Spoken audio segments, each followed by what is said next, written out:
Hello and welcome to our regularly scheduled council meeting of October 23rd, 2018. If you'll please stand for the pledge.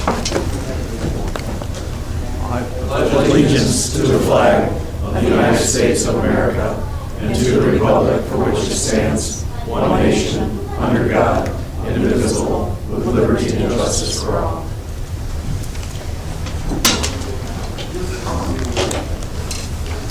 Mayor Ziegler. Here. Deputy Mayor Beagle. Here. Councilmember Gacho. Here. Councilmember Kennedy. Here. Councilmember Leader is excused. Councilmember Resnick. Here. Councilmember Smiley. Here. Quorum present. Thank you. Are there any additions to the agenda this evening? Steve? I did have one report that we were looking to add to the agenda, Your Honor, regarding a possible sale of property and authorization of myself to conduct some negotiations on that front. Provided copies to all the council members. We need to get that added to the agenda. We'll add that as new business number 4. Thank you. Anybody else here have any changes or additions? Okay. Next item on the agenda is the approval of the minutes. We have 2 sets of minutes. First one is a special city council meeting of October 9th, 2018. Do I have a motion? So moved. Sorry. Any changes, additions, deletions? We have a motion and a second. All in favor, please signify by saying aye. Aye. Opposed, motion passes. The second is the approval of the meeting of the City Council meeting of October 9th, 2018. Do I have a motion? So moved. Support? Any changes? Any corrections? We have a motion and a second. All in favor, please signify by saying aye. Aye. Opposed? Motion passes. Thank you. There are no items of correspondence in the packet this evening. Next on the agenda is the city manager report. We have the departmental monthly reports of September 2018. Skip the call to the public. Oh, well, I don't want to. All right. Yeah, well, thank you for catching that.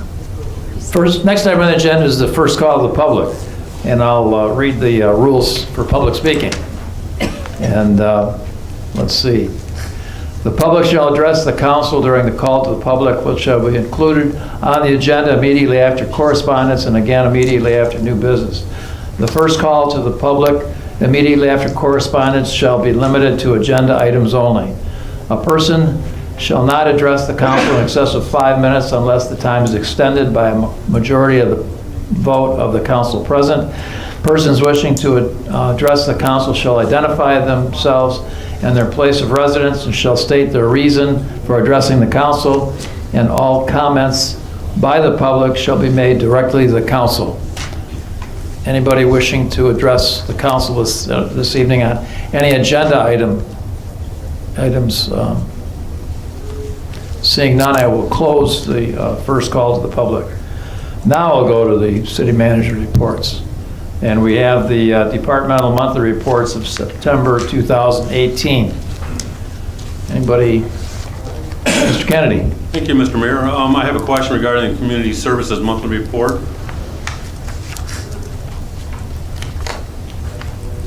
Hello, Ms. McGee. Hi. Under the City Appreciation Picnic, on the year-to-dates, it says 0 and 0. Because that was June. It says the year-to-date from July 1.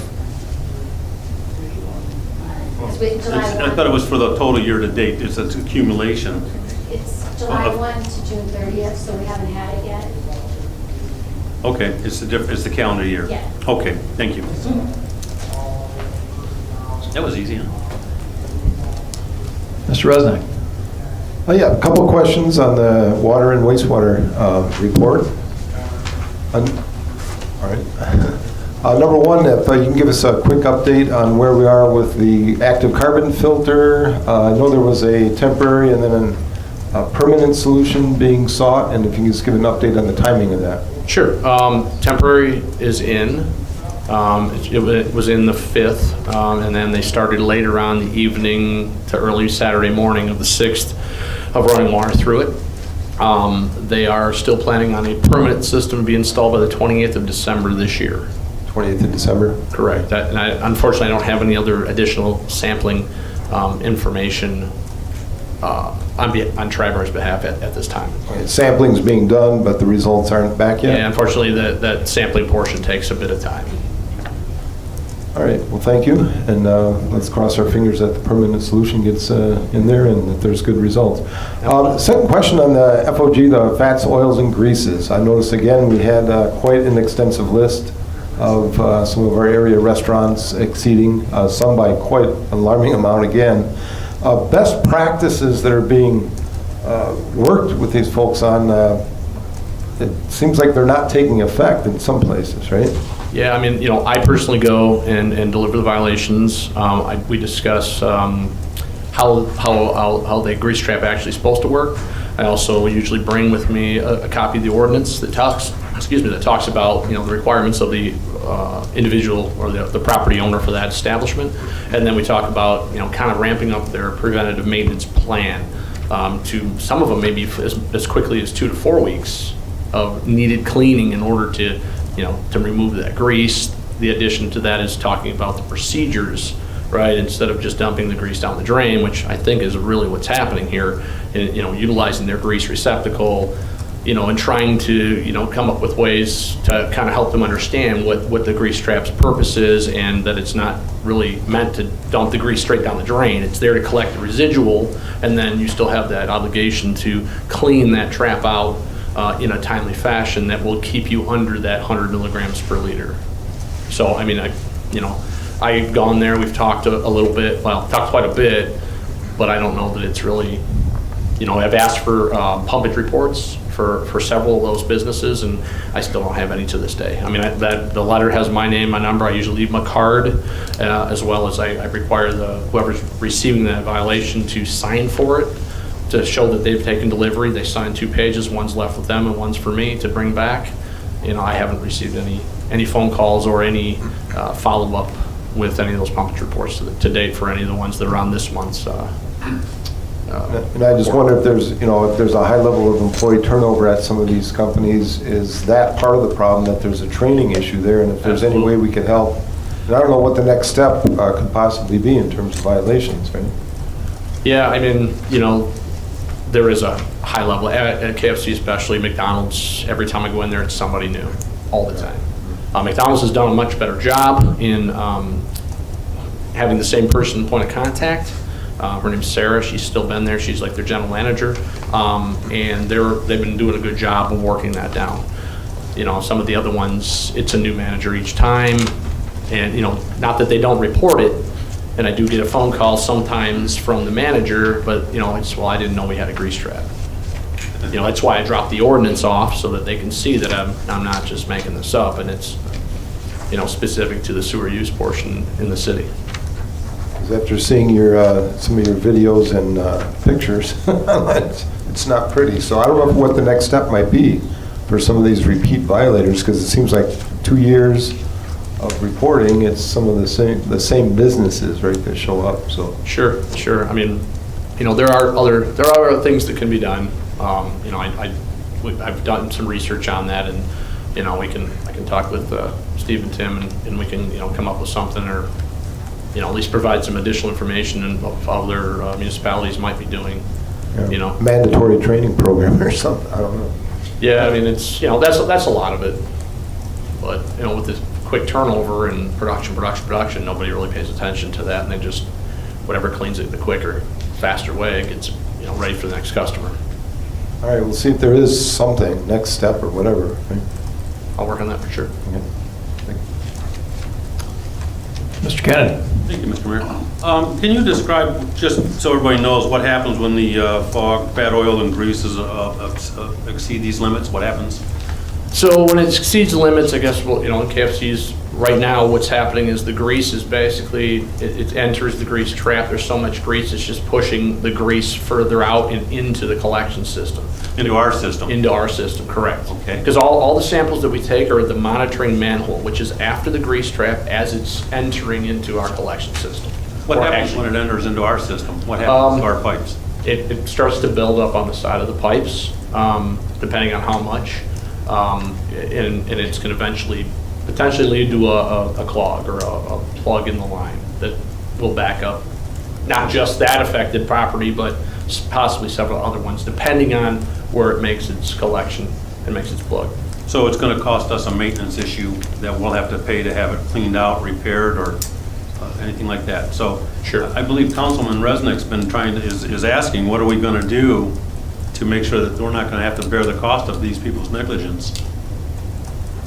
We're gonna have to look at enforcement options, I guess, and go from there is really what the next step is. I just made a note that Tim and I need to have a discussion on that front to see.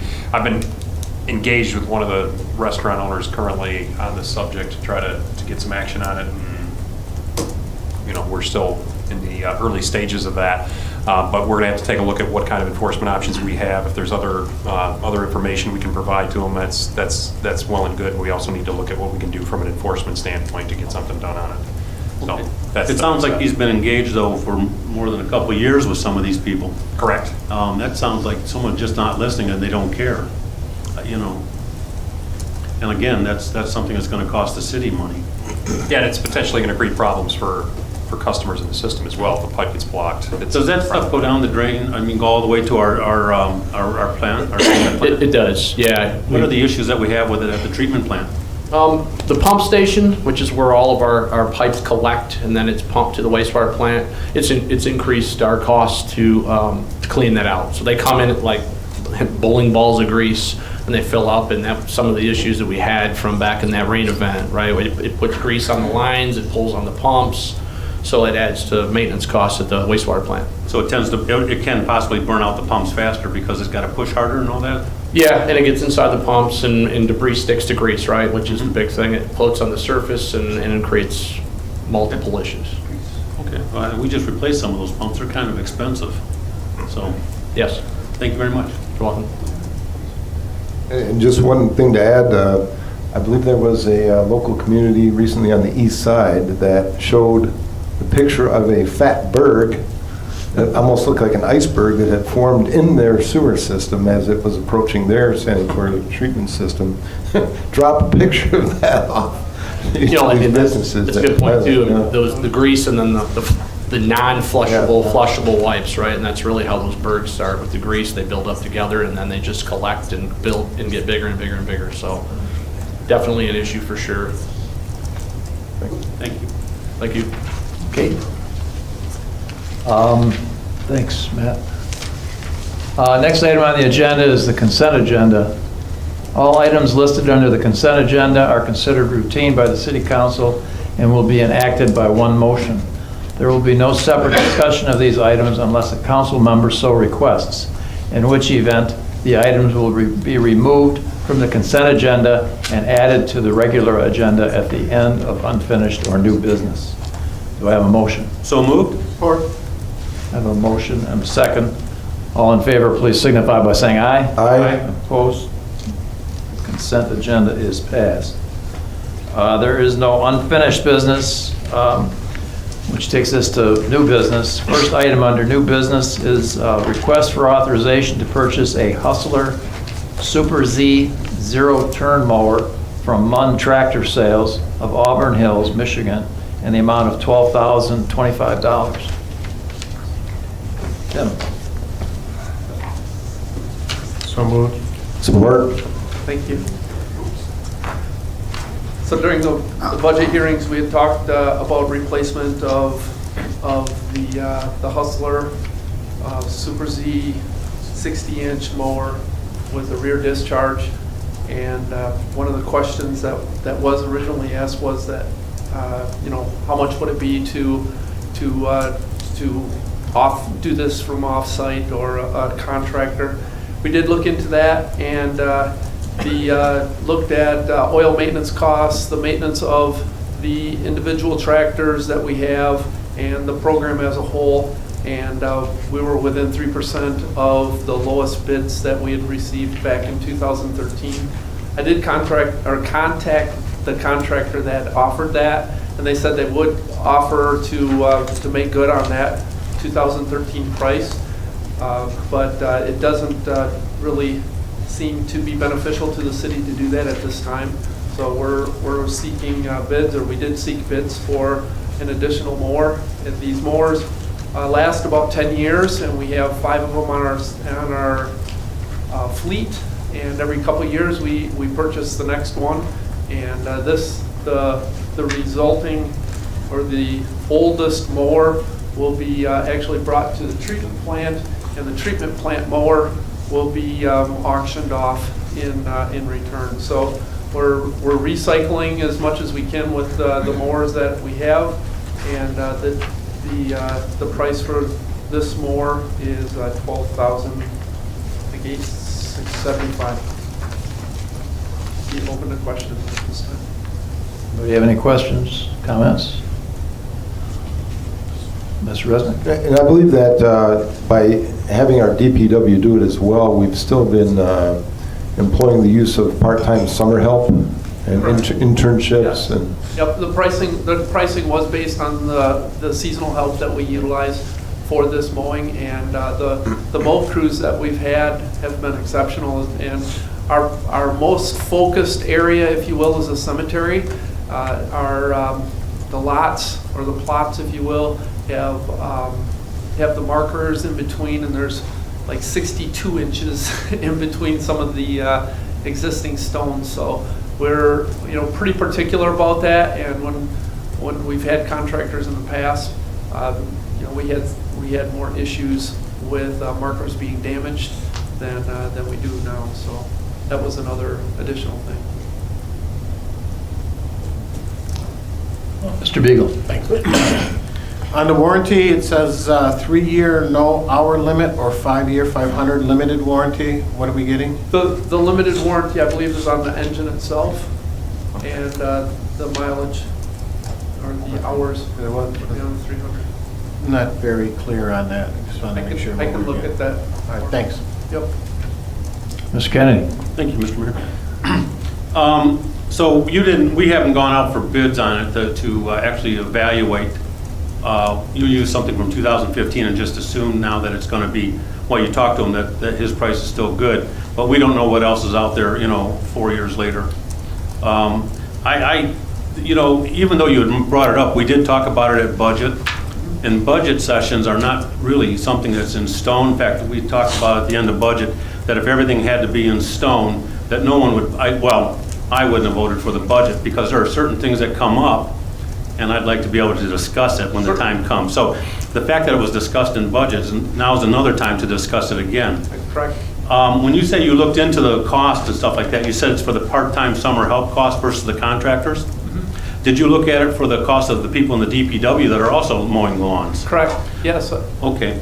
Now, did you come, I see no report here from that, so I have nothing to compare to myself. I'd like to make that decision myself. This is the end of the season. This is winter time. There is no need right now to buy a lawnmower. I'd like to see us table this motion until we get a report on what all the costs are that are involved in this, and be able to look at it with a full informational pack. And that would be my suggestion here to this council, is to there is no reason to move at this time for this kind of thing. So with that, I'd like to make a motion that we table this until we get a full report. Support. Okay, I guess we'll have a motion on tabling the matter. I suppose we could have a little discussion on that item. Yes. If we're open to discussion. Likewise, I think this is something, at least the last few budget sessions, that have been brought up but not taken anywhere in terms of looking at cost savings, outsourcing. Does it cost us more to do it ourselves or hire landscaping companies? So I think given that we're not going to be mowing lawns for a few months very soon, I'd like to get that kind of a report. Bids essentially from landscaping companies, seeing what they'd be willing to do for. That way we have cost to cost to bear out and make a decision. Thank you.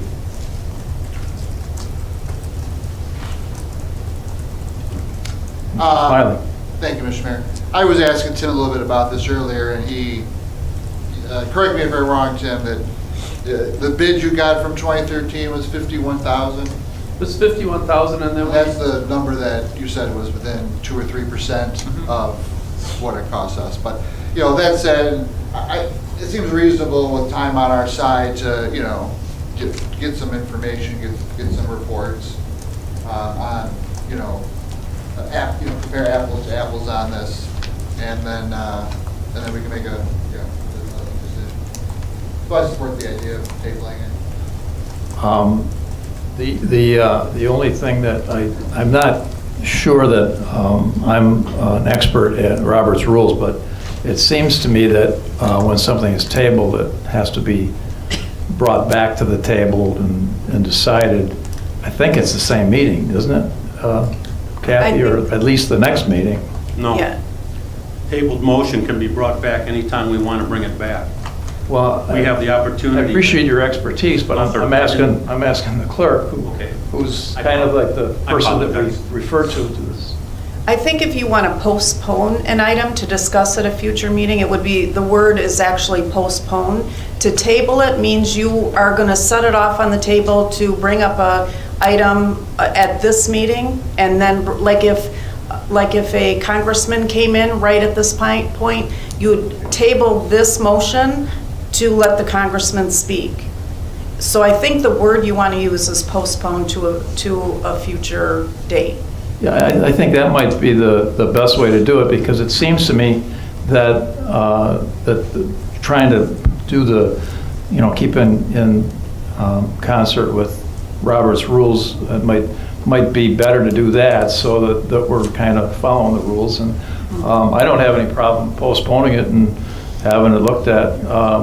I personally think that it's better to keep it in-house, but that's my opinion. But I think what we need to do then is have the, try not getting bogged down in all the rules here, but one way we could do it is you could have it, you could withdraw your motion to table, and Mr. Gottschall could withdraw his second, and then we could either redo it, or we could withdraw the other motion and just have it taken off the table. Mr. Kennedy. Thank you, Mr. Mayor. I'd like to amend my motion to table and make it a postpone. Okay. Does that work, Kathy? Sure. All right. All right. All in favor, please signify by saying aye. Aye. Opposed? Okay, the motion passes. Now, the problem I'm having, Kathy, is that still the original motion is out there, so does that, I mean, we don't have to act on that because we've agreed to postpone it, right? Yes. I just want to make sure that that's why I guess I would have preferred it just been withdrawn, and you guys could work on it and bring it back to us someday. In any case, thanks a lot for your report.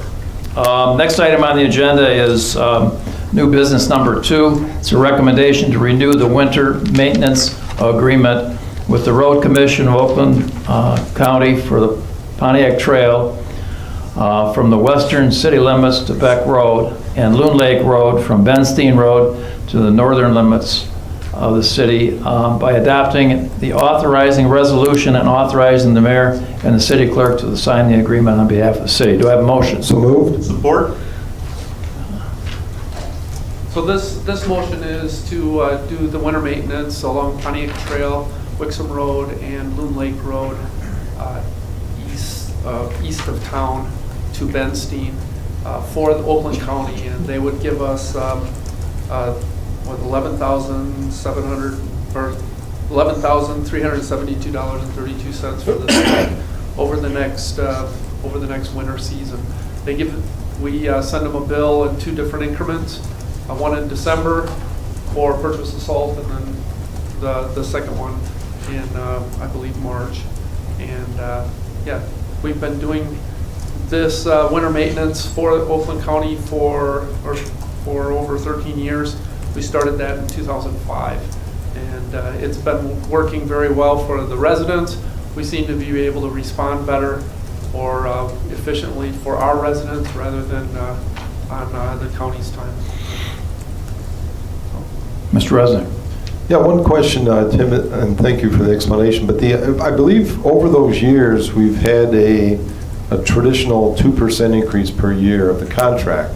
Yeah. The question I have is the price of salt, and are we using brine now that we didn't use back then? Is the 2% enough of an increase? The 2% is enough this year, because we did lock in on the pricing for salt, if you remember back in March or April. If we were to buy salt now, it'd be twice as much. But that being said, our salt prices are set for 2018, 2019 with Detroit Salt. It's running $56.69 a ton for us, and I think if contractors were to get it, it's running about $125 a ton. All right, so maybe, I know this is a routine, this is our 12th year of doing it. Right. We should take a look next year and see if the 2% is sufficient. We can look at that again. Yeah. Anybody else? Have a motion and a second. All in favor, please signify by saying aye. Aye. Opposed, motion passes. Thanks, Tim. Thank you. Next item on the agenda is a recommendation to accept Suez proposal for dewatering and cleaning 3 secondary clarifiers for a total not to exceed $112,511, and for Hubble, Roth, and Clark's proposal to inspect the clarifiers when complete for a total not to exceed $7,900 as a part of the Stormwater Asset Management Grant. Do I have a motion? So moved. Support. So this asset management grant was originally started in 2013. We signed up for it in 2016 as a community, and basically the state is offering $2 million with our additional $500,000 as a budgeted thing, so that we can assess the entire treatment system. And we are getting to the close of that program, and we've found that we were during the sewer cleaning, it was less expensive than we had originally anticipated. So we had some extra funds available, and we would like to pursue these the cleaning of the 3 clarifiers within this project. So that's what you see in front of you will be the cleaning for with Suez, and then the inspection through HRC, Hubble, Roth, and Clark, for this project. Mr. Beagle. Thanks.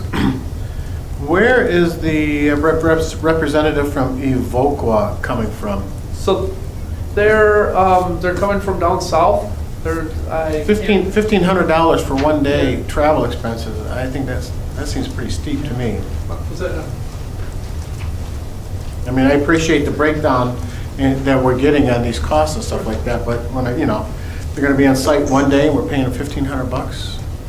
I mean, I can't speak for Evoqua on the price, but the benefit to that is they are the manufacturer of the clarifiers, and they'll be able to do a very thorough investigation of the 3 clarifiers, the motors, the columns, the structural steel on there, and I think it'd be a definitely good value, being that our clarifiers are a little bit older, and to have them do an over thorough for this cost, I think would be beneficial to the wastewater facility. All right. It just jumped out at me. Yeah. Anybody else? Questions? Okay, we have a recommendation to accept, we have a motion to accept the Suez proposal for dewatering and cleaning the 3 secondary clarifiers for a total not to exceed $112,511, and Hubble, Roth, and Clark's proposal to inspect the clarifiers when complete for a total not to exceed $7,900 as part of the SAW grant. All in favor, please signify by saying aye. Aye. Opposed, motion passes. Thank you. Thank you. New business number 4 was the one that was added to the agenda. This is consideration of a resolution authorizing the city manager to proceed in accordance with city ordinance requirements in Chapter 3.16, disposition of real property, on the possible sale of parcel 96-17-31-452-004, also known as 49700 Pontiac Trail. Do I have a motion? So moved. Support.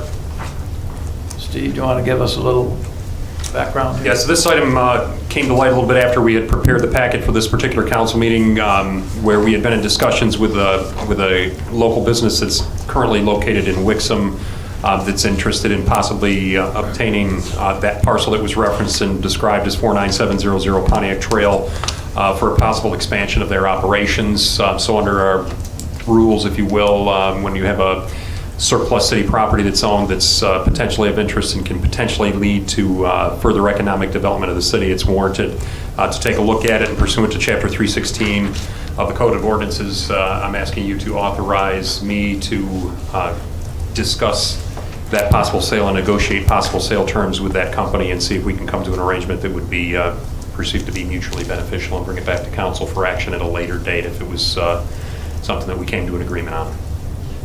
Okay, anybody have any questions? Mr. Gossel? Thank you. This doesn't fall under the case where we get it at a tax sale and then we can't make any money on it. Actually, it does. So do we have any idea how much money we? Yeah, we're not going to get rich quick on this. It's basically a possibility where there might be other things in play that could, as I said, could be mutually beneficial depending on if it was perceived that way from both parties. So we'd have some talk about the cost, which isn't really important in this case because the cost on it was minimal to the city, but it would be potentially other aspects of the property could be something that would be beneficial to other concerns of the city. So that would be what the negotiations would be about. Okay, thank you. Thank you. Mr. Smiley? Thank you. Is there anything on that parcel right now? Why do we have it? Yeah, I'm not sure how I'd have to defer to Deborah Barker if she can give me the history as to how we came to own the property. It was basically a foreclosure, if I recollect, but I'm not sure that it has any real utility to the city. That there is none to my knowledge. There was a house on the property originally, and the house was demoed. It did go to tax foreclosure, and this was back in the early 80s. So it's been vacant, it's mostly wet. The best use they could get out of it now would be for some supplementary parking, which they are in desperate need of. Okay, that's all, thank you. Anybody else? We have a motion and a second. All in favor, please signify by saying aye. Aye. Opposed, motion passes. Next item on the agenda is city manager's comments. Mr. Brown? Call for the public. Oh, no, I missed it again. I must have something going in my head here. I'm just eliding over that. Yeah. I mean, I was kind of waiting for that. All right, well, next item on the agenda really is the second call to the public. And I've already read the rules to the call to the public, so nobody's come into the room, so I assume everybody remembers them. So I'll ask if anybody has any comments they'd like to make to council on anything that's on their mind. Please come forward and feel free. Tim, you got up? Are you going to? No, I haven't. Oh, no, darn. Thought I had something.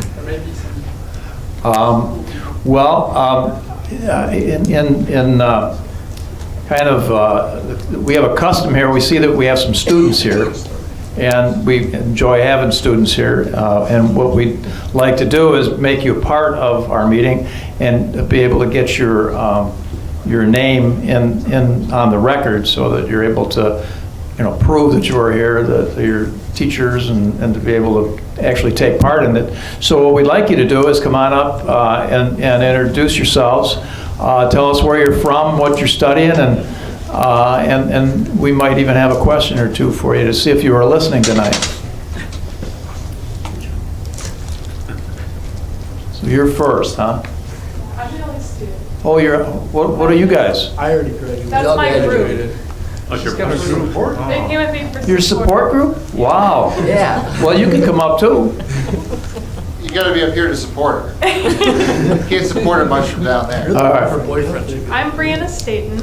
I go to Milford High School and I'm studying senior government. And so it's required for us to go to a township meeting of some sort, so I picked this meeting. Great. Well, welcome. Thank you. And Milford High School. Milford High School, yes, it's in Highland. And you're a senior? I am, yes. Do you know Anthony Davis? I do. He was in my band class for Ah. the past couple years. Anthony's my grandson. Oh, wow, really? Yeah. Well, Say hi. well, great. You're not going to take it easy, Your Honor, now, are you? No. Like I said earlier, one of the things we do, and we're not trying to scare anybody away or anything, but we do like to ask a couple of questions from time to time, and we kind of open it up, and I guess I'll ask any of my fellow council members if they have. I'll start. You said you have to go to a township meeting. You'd have to go, the nearest one would be Commerce Township. We are a city, a municipality. Yes. What form of government do we have here in the city of Wixom? Oh my. Well, okay. Isn't it council manager government? Wow. Yeah, very good. You're the first student in my 8 years that has gotten that one correct. I have a test on it tomorrow, so let's hope. Bodes well. Anybody else would like to ask a question? Okay. So this will count then for your, Yes, it even though will. we're It's just not any quite a township. representative Not- meeting, and because this one was the closest, the most available one to me, it will count as long as I took them. Good, all right. And then, are you old enough to vote yet? I am not. I have You're about 2 months, and I will. 2 months? Oh, you'll just miss. So the next it. election. Are your group there, they're all old enough, I assume? 2 of them are, yes. 2 of the This 3? Monday. Okay, you guys registered to vote, you're gonna vote 2 weeks? Yeah. Good answer, all right. All right, well, good luck to you. Thanks for coming. Ah, no problem. All right. All right, well, I'm sorry, I was done, I don't know if anybody else was. I think everybody's done. Tell Anthony I said hi. I will. Anthony just had his birthday, actually, the other day, so I wonder if he's going to vote. I'll have to ask him. Okay, now city manager's comments. I'm busily opening up something here that might be helpful with my remarks here. So the city manager's update that I provided, I'll go into a couple of points that I want to make, and one of them is the leaf season is right around the corner, as in next week is our first scheduled week of collection. The schedule is available on the city website. If you have any questions, you can contact the DPW or the city manager's office, and we can provide information as to when those leaf collection times are for your given neighborhood. But as I said, there is a schedule that's on the website for you to take a look at under the DPW content on the website. We're going to have Facebook updates, we're going to have website updates to provide information as things move along, because Mother Nature oftentimes either causes leaves to fall more quickly or more slowly, which can create changes to the schedule or a need to double back on our schedule. Another thing that I'd recommend that's also covered in the report here this week is if you're interested in obtaining information like this, there's no better way to do that than to sign up for e-notifications through the city website. You can go to our website at wixomgov.org and select I want to and click on e-notification on the website, and then fill out a small form that you can pick different areas to be updated on or all areas to be updated on. And when you've signed up for those e-notifications, you'll get weekly email blasts, at least from the city, on given information that's going on, as well as if there's an emergency or something like that that's affecting your neighborhood, there could be an email blast that would go out. So I encourage all residents to sign up for that e-notification option so that we can stay in touch with them as best as possible. The other things that I wanted to make mention of from the report have to do with tree lighting festival that we're going to have for an updated, new and improved tree lighting festival On November 30th, we talked about it a little bit before, we're going to have a 30-foot tree this year with LED lights and ornaments and bows. It's going to be very impressive, and we're looking forward to that. So we encourage people to come out on the 30th for that tree lighting festival and ceremony. The general election on November 6th is coming up as well. This is our last meeting before that takes place. The city clerk and her deputy have been hard at work attending to a record number of absentee ballot requests. I believe a prior election cycle was in the 800s, and this election cycle we're already in the 1500s. So that's indicative of a high degree of interest in this election. I think that we anticipate this election turnout could approach a presidential election, which would also be unheard of as well. So if you have a need at all for an absentee ballot, we recommend that you do contact the clerk's office and get signed up for that. It's going to be A, a long ballot, and B, complicated by the fact that this year there will be no straight party ticket voting. So some people that might have been able to check one box in the past will now be required to check individual boxes to vote on any partisan offices that are in play. So that's going to add to the time that's required. The clerk's done a lot of work to make things easier for people. She's created QR codes that will be available at the precincts. So as you're getting into line, you can scan those codes and read the ballot ahead of time, hopefully allowing you to move more quickly when you get your chance to vote. She's also extended hours for the clerk's office in a way that's never been done before. There's always some extended hours that go along with elections, but we have extended hours of operations for the clerk's office on the following dates. Tuesday, October 23rd, she's going to be open additionally from 5:30 to 7 p.m. Wednesday, October 24th, same hours, additional hours, 5:30 to 7 p.m. And then Fridays, when we're normally closed, she's going to be open on October 26th from 9 to noon, and Friday, November 2nd from 9 to noon, and then Saturday, November 3rd from 9 to 2 p.m. as well. So that's a lot of set of additional hours, many additional hours for the clerk's office because of this unprecedented demand. We've added a video monitor in our hallway for providing information on a day-to-day basis when people are visiting us at City Hall, and there's lots of information there as well. You can hit the website for all of this information that I covered today, as in addition to the other options that I've mentioned here as well. So it's going to be a very busy election, and we encourage you to come out and vote. But if you are looking to vote by absentee, that is still an option all the way up until the Saturday before? Mm-hmm. Saturday. Right, so November 3rd is the last date to get an absentee ballot. And if you do have a need to be out of town or some other reason that makes it impossible for you to vote, we do encourage you to do that. And other than that, Your Honor, I think that's all that I was going to cover this evening. Thank you. Thank you. Next item on the agenda are council comments. Mr. Kennedy. Thank you, Mr. Mayor. Ms. Buck, I wish you luck, and it's going to be crazy. Thank you very much. Thank you. Mr. Smiley. Thank you. Couple little things. Yeah, I want to echo some of Mr. Mr. Brown's sentiments about big turnout in 2 weeks. Folks should plan ahead and be prepared for long lines. Kathy, I hope it goes. I hope it's a good day for you, unlike the primaries, which I know was a little tougher. And thank you for the extra effort by you and the staff and the extra hours you're putting in. Thank you. One other little thing from Mr. Brown's notes. Congratulations to Public Safety Director Moore. I thought it was really cool. He's been selected to the Board of Directors of Crime Stoppers of Michigan. It's really cool. So that's it. Thank you. Thank you. Mr. Resnick. Just one question, Ms. Brown. In terms of with construction back on West Road, are we going to see it completed before the white stuff flies? I believe so, yes. Yeah. No reason to expect otherwise. Okay. All right. And that's good news. Yeah, very good. All right. No questions tonight. Thank you.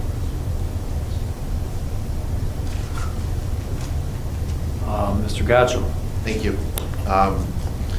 Has the county made sure there's going to be an adequate number of ballots this time around? Yes, we have 100% this time. It's the way it should always be. Mm-hmm. Thank you. Aside from that, I was hoping it wouldn't be the inappropriate time to maybe have a few remarks or discussion about our city ordinance regarding peddling, soliciting, and canvassing, since we had addressed that a few times taken a few cracks at it over the last year or so. I know, remembering back to when we initially had that discussion, it seemed like everybody was of the mind that banning canvassing within the city or within neighborhoods wouldn't necessarily be the most intelligent move, because it would probably be protected under the Constitution as free speech. And as I've been driving around and going about my business, I've noticed some neighborhoods have started to put up signs saying no peddling, no soliciting, no canvassing, and even no trespassing at times. Which, in going back and looking at our ordinance, allows them to do if they put the signage up and the signs follow certain requirements. But I think that's kind of against what we had in mind or what we were planning, or at least what I recall the discussions being. So I wanted to see if we might be able to give the direction, if there's enough consensus, to put that on the council agenda here in the near future to go back and adjust that. That way there's no banning of canvassing within neighborhoods, whether it's charitable, religious, political, or otherwise. I just kept trying to build it out in my mind. If every neighborhood in the city banned canvassing, I really have a difficult time believing that we'd be sending police out to yank politicians out of neighborhoods or something. It doesn't seem feasible. So I was hoping maybe if anybody else had remarks as well, that we could maybe give direction on that front. But that's what I've got for now. Smiley. Yeah, I'm concerned that, we need to revise that to avoid perhaps legal trouble down the road. And if it's unconstitutional, and that's how I've always understood it, and it's your constitutional right to canvass, to go door to door, whether you're a politician or there's some cause that you're going out for. So yeah, I think we should refine that too. It's not how I remember us arriving at that ordinance, but I agree. Mr. Kennedy. Thank you, Mr. Mayor. I remember the mayor's story about him standing in a subdivision and the person vehemently telling him he had to leave and was calling the police on him, if I can remember that story correctly, and you sat there patiently and waited. Well, yeah, that happens every time I run for office in Helfer Apartments, or Helfer up there. And what happens is that they have a no soliciting sign, and I've always thought that it was appropriate to go door to door and introduce myself to people when I'm running for office. And I guess I've noticed the same thing Mr. Gotchel has noticed, that more and more neighborhoods are coming up with these signs in front of them, like the ones that have been at Helfer for a long time. Maybe there should be some sort of clarification. The response that I give, of course, to the people, the guy that calls the police on me, is that I've been on council for a while, and I pass ordinances, and you don't think that I would pass an ordinance that would limit my ability to come to your door, do you? I mean, that doesn't make sense. But maybe it's not clear. I don't know. Maybe there is something that we could do to make it clear. And I know one of the things that I did this last time was before I went out, I went to the police department and got my picture taken and got the tag that you wear when you're going around. But I do admit that if there's a no soliciting sign on a house, I won't go to the house, because I don't need to get into an argument with the guy. But I find that even though those things are on the front of, say, Helfer, I do get a lot of positive visits out of it when I go around knocking on doors, and people, frankly, are pleased to see that somebody's coming through the neighborhood, and they want to know what why on earth you would be bothered running for council, but you know, it's an opportunity to meet people, and I've always enjoyed it. And I'm not going to stop doing it, so maybe if we could get some sort of clarification on the soliciting and the clarification of what is and isn't politic. Maybe we ought to put politicking in there, I don't know. Right.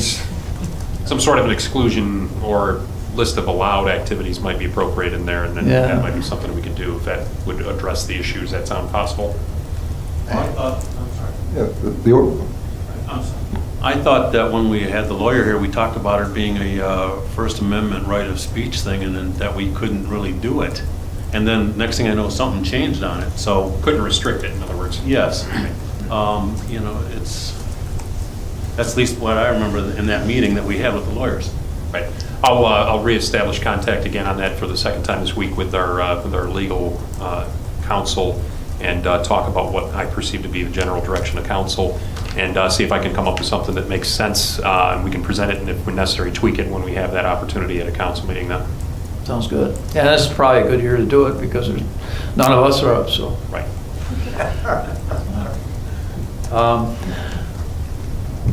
Deputy Mayor Beagle. Just remember to vote on November 6th, that's the general election. And then there's 9 city employees celebrating a work anniversary this time. Thank you to all 9 of them. I'm not going to read them off, but thank you for your service to the city. And Halloween is just around the corner, so drive safe when you're in your neighborhoods. Thanks. Thank you. You know, we had quite a busy Saturday about a week or so ago. And there was a lot of activities here. We had the open house at the fire department, which was really a lot of fun going up to. Once again, good turnout. So it was a little wet for a bit, but then it kind of dried up. And then we had a good time at the Panther Hunt. I think Mr. Gottschall and I helped to feed the kids as they came out of the woods, and it was give them some apple cider and some donuts. It was a lot of fun. I think that the kind of the hidden gem of it all was that activity put on by the Historical Society at the cemetery, which was really a fun activity. I couldn't stay for the whole thing because I had to take off for the Panther Hunt, but yeah, it was really very nice, and they did have a good turnout. It was sold out. Yeah, it was good, very good turnout, and it was sold out. But unfortunately, I think there was an actual funeral going on at the time which kind of made it a little awkward, but for somebody, I guess. But it was really a very interesting event, and good performances by several of our local thespians. Having said all that, I'll entertain a motion to adjourn. So moved. All in favor signify by saying aye. Aye. Opposed? Go home.